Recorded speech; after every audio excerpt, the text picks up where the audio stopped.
Hello दोस्तों, स्वागत है आपका आपके इस चैनल पर। तो आज हम पॉलिटी देखने जा रहे हैं। ठीक है, तो पॉलिटी का आज से न्यू सीरीज शुरू हो रहा है और इसके बाद और विषय आते रहेंगे। तो पॉलिटी का पहले क्या है कि पहले हम सब बेसिक लेवल जानना शुरू करते हैं। तो पॉलिटी क्या है, पॉलिटी किसे कहते हैं, पॉलिटी किस लिए पढ़ते हैं और क्यों पढ़ते हैं, पॉलिटी में आखिर क्या पढ़ते हैं और क्या पढ़ते हैं, ये सभी चीज़ को हमको जानना। तो देखिए, पॉलिटी में भी कई तरह के, अगर पॉलिटी का मतलब होता है भारतीय राज्य व्यवस्था, यानी पॉलिटी होता है। ठीक है, इसमें एक और चीज़ सुने होइएगा कि पॉलिटिक्स, ठीक है, और एक और सुने होइएगा पॉलिटिकल साइंस। तो क्या ये वही चीज़ है? नहीं, वो चीज़ नहीं। इसमें है भारतीय राज्य व्यवस्था और एक लिखा जाता है पॉलिटिक्स, ये अलग चीज़ होता है, ये इसका हिस्सा नहीं है। ठीक है, और एक होता है पॉलिटिकल साइंस। ठीक है, पॉलिटिकल साइंस, तो ये वो चीज़ नहीं है। पहली बात ये क्लियर होना चाहिए। तो ये चीज़ हमारा ये चीज़ में नहीं पढ़ना है हमको। पॉलिटी का मतलब भारतीय राज्य व्यवस्था, कहने का मतलब है जो हमारा भारत जो चल रहा है इतने नियम और कानून से, उसके बारे में पढ़ना है। और कहाँ पढ़ना है? तो मेन चीज़ जिक्र होगा तो वो संविधान में वो चीज़ जिक्र होने वाला है। ठीक है, तो हम पॉलिटी जो भी पढ़ेंगे वो सिर्फ संविधान के बारे में ही पढ़ेंगे। अब क्या है संविधान? तो संविधान क्या है, बस इसी के बारे में हमको जानना है।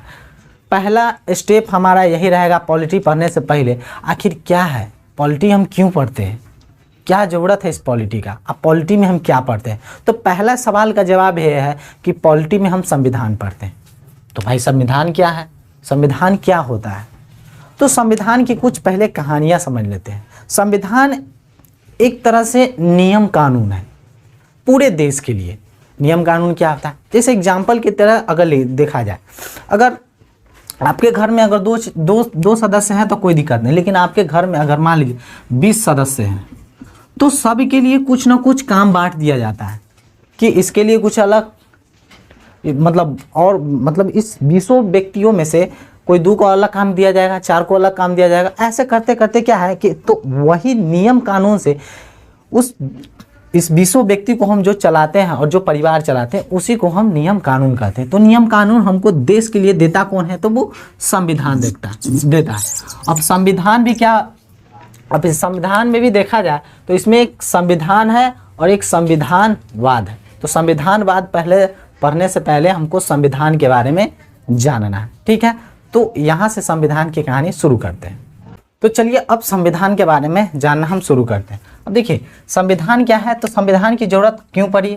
ठीक है, संविधान कितने दिनों में बना, संविधान को मतलब बनाने में किनका किनका सहयोग रहा, ये सब हम सब देखेंगे, सारे संबंधित इसमें क्वेश्चन भी देखेंगे। ठीक है, और उसके बाद ये पोर्शन जब खत्म हो जाएगा तो अंत में हम 2 क्वेश्चन सॉल्व करेंगे जो यूपीएससी लेवल का होगा। ठीक है, यूपीएससी लेवल का है, और जो छोटे मोटे क्वेश्चन है जो एग्जाम में आ गए हैं वो फैक्ट यहाँ पर हम लिख देंगे। ठीक है, उसको आप देख लीजिएगा, लेकिन हम दिखाना ये चाह रहे हैं कि इस क्लास का लेवल कहाँ तक जाता है। ठीक है, तो आप बस क्वेश्चन को समझते रहिए और बातों को बस समझिए और शब्दों पर ज़्यादा ध्यान दीजिए समझने का। ठीक है, तो हम संविधान के बारे में जाना, अभी जस्ट हम आपको उदाहरण दिए हैं कि 2 लोगों के लिए चलाने के लिए कोई नियम कानून नहीं बनानी पड़ती, लेकिन वही 20 लोगों के लिए, अगर आपका 20 लोगों का परिवार है तो इसमें क्या है कि नियम कानून कुछ ना कुछ बना दिए जाते हैं। ठीक है, उसके हिसाब से वो चलते रहता है। तो शुरू में देखिए भारत की जनसंख्या लगभग कितना 140 करोड़ के आसपास में है। तो क्या है, इतने लोगों को चलाने के लिए कोई नियम कानून नहीं होगा? बिल्कुल होगा। तो क्या है कि शुरू की बात की जाए तो हम जानते हैं कि हमारा संविधान है वो खुद से ही नहीं बनाया गया, बहुत सारे देशों से लिए गए। तो हम जब अगला सीरीज जब लाएंगे ना तो उसमें क्या है कि हम संविधान का जो देश सोर्स है, क्या सोर्स है, वो सभी हम लाते रहेंगे, बस स्टेप बाय।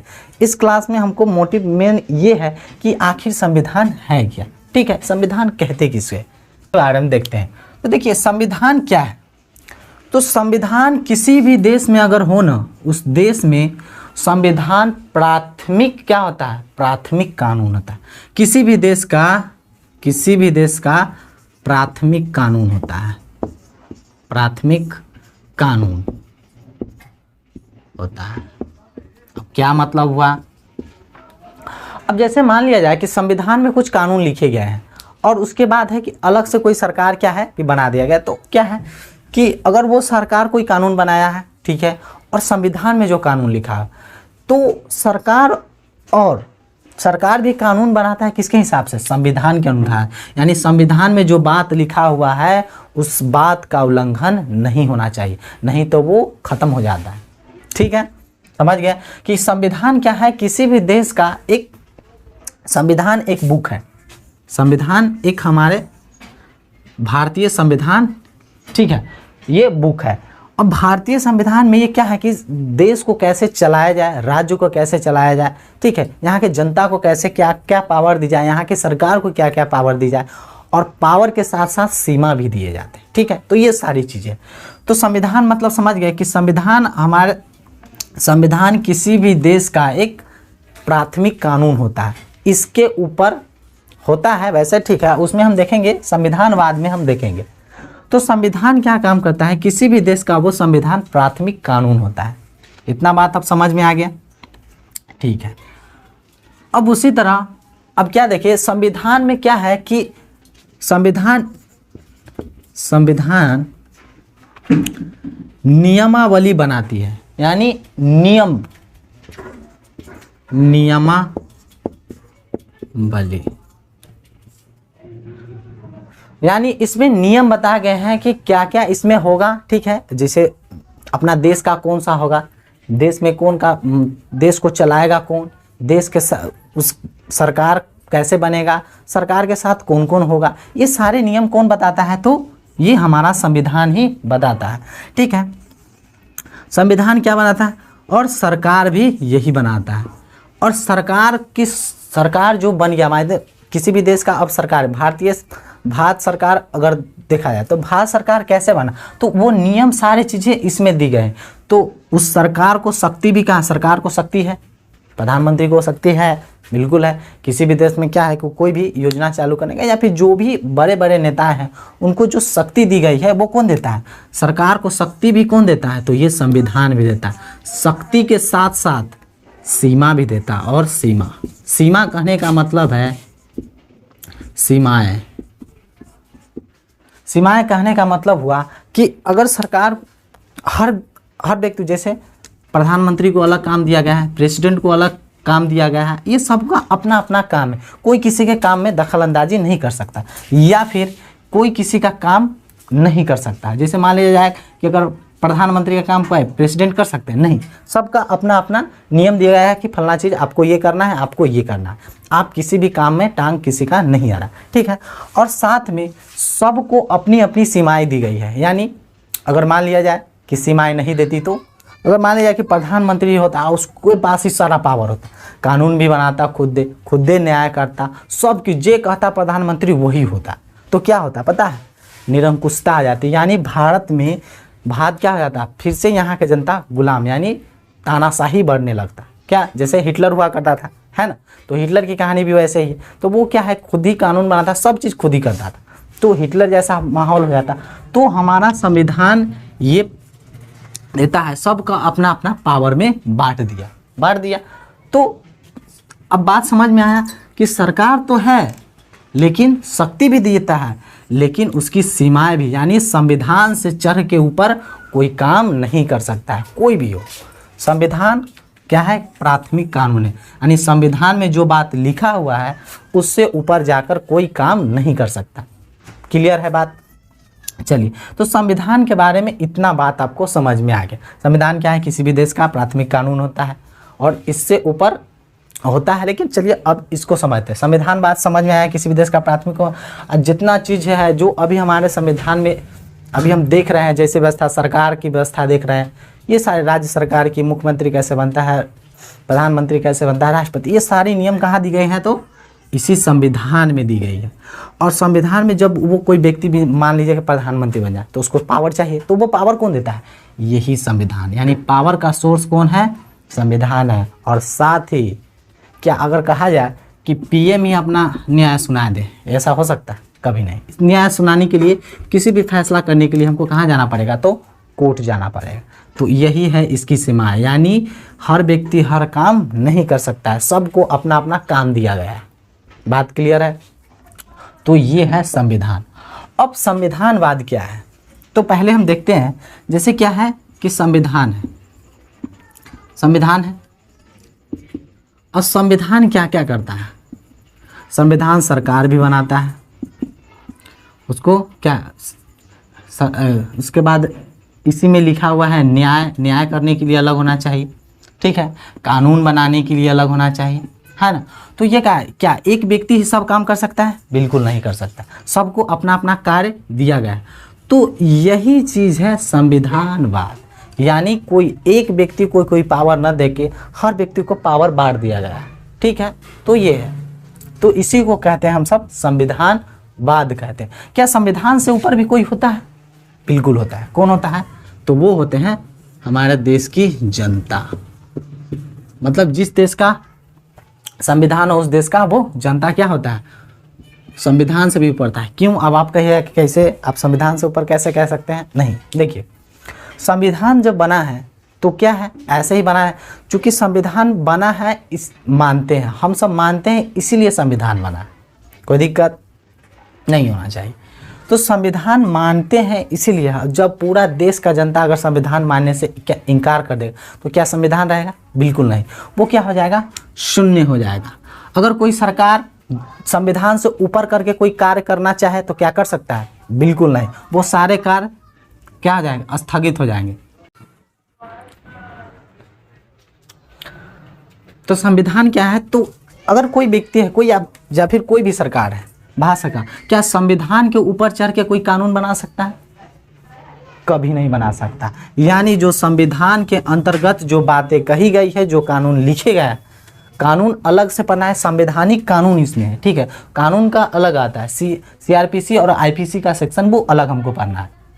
संविधान में क्या?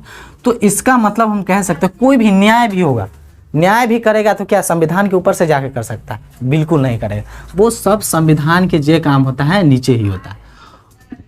संविधान के ऊपर भी है तो कौन है? तो वो जनता है, यानी पूरे देश की जनता है। पूरे देश की जनता संविधान मानता है, इसीलिए संविधान है। तो इतना बात क्लियर हो गया। तो इसी प्रक्रिया को जो बांटता है ना, इसी को कहते हैं संविधानवाद। तो मोटा मोटा ये हम कह सकते हैं कि संविधान एक ऐसा दस्तावेज है जिसमें ये सारी चीज़ें लिखे, यानी कि सरकार कैसे बनेंगे, ठीक है, उसमें कौन सी प्रक्रिया से किसको चुना जाएगा, ये चीज़ लिखा हुआ है, और उसको क्या क्या शक्ति दी जाएगी ये लिखा हुआ है, और उस व्यक्ति की क्या क्या सीमाएं होगी उसकी शक्ति के। यानी अगर किसी को सिर्फ कानून बनाने का अधिकार मिला हुआ है तो वो कानून ही बनाएगा, न कि न्याय भी कर लेगा। क्या है? तो ये होती हैं सीमाएं। अब कुछ फैक्चुअल डाटा जान लेते हैं इसके बाद क्या करेंगे, क्वेश्चन आंसर 2 को देखेंगे और काम खत्म। संविधान के बारे में इतना काफ़ी है। अब संविधान के बारे में क्या क्या हमको जानना है, तो संविधान के बारे में कुछ फैक्चुअल डाटा जो आज तक एग्जाम में पूछे गए, कौन कौन से? तो संविधान कितने दिनों में बना? संविधान कितने दिनों में बना? संविधान कितने दिनों में बना? या फिर ऊपर तो लिखा है बना कितने दिनों में। तो देखिए 2 साल 18 महीना 11 महीना और 18 दिन में हमारा संविधान पूरी तरह से तैयार हो गया, ठीक है। और संविधान को स्वीकार कब किया गया? भारतीय संविधान को भारत में स्वीकार कब किया गया? तो ये डेट बहुत इंपॉर्टेंट है क्योंकि कई सारे एग्जामों में पूछा जा सकता है और पूछ चुका है। 26 नवंबर 1949 को हमारा संविधान जो है उसको स्वीकार कर लिया गया था, ठीक है। और संविधान लागू कब हुआ था? तो 26 जनवरी 1950 को हमारा संविधान लागू हो चुका था। तो ये कुछ फैक्चुअल डाटा है जो कई सारे एग्जामों में पूछे जाते हैं। संविधान क्या होता है वो हम जान गए, संविधान क्या क्या कर सकता है या फिर क्या करता है, संविधान में क्या चीज़ लिखा हुआ है, ये सारी चीज़ें हमको पता चल गया। संविधानवाद पता चल गया और संविधान क्या होता है ये पता चल गया, ठीक है। तो इतना में कोई दिक्कत नहीं होता है। आई होप कि आपको इतना में कोई दिक्कत नहीं हुआ हो। अब इसके बाद हम कुछ यूपीएससी के क्वेश्चन जो पूछे गए हैं आज तक इससे रिलेटेड वो क्वेश्चन हम करते हैं, ठीक है। तो इतना आप नोट कर लीजिए। तो अब थ्योरी सेक्शन खत्म हो गया है संविधान का। तो अब हम देखते हैं इस पर क्वेश्चन पूछे गए। तो यूपीएससी 2021 में पूछा गया है और एक क्वेश्चन पूछा गया है 2020 में, ठीक है। तो अब आप सोचिएगा कि हम यूपीएससी की तैयारी थोड़ी नहीं कर रहे हैं, देखिए नहीं कर रहे हैं, हमको पता है, लेकिन इससे पहले जो थ्योरेटिकल जो फैक्चुअल डाटा दिए हैं वो क्या है कि उसको आप याद कर लीजिए। वो है कि वनडे एग्जामिनेशन में पूछे जाते हैं, ठीक है, तो उसको याद कर लिए। साथ में हम कुछ कुछ बड़े लेवल का भी क्वेश्चन देखते हुए चलेंगे, ठीक है। तो चलिए हम समझते हैं। स्टेटमेंट यहाँ पर दिया गया है, क्या है कि संवैधानिक सरकार का आशय क्या है, यानी संवैधानिक सरकार कैसा होता है वो पूछ रहा है। तो किसी राष्ट्र की परिसंघीय संरचना वाली एक प्रतिनिधि सरकार होती है, बिल्कुल नहीं, परिसंघीय तो होगा ही नहीं, तो ये पहले गलती होगी।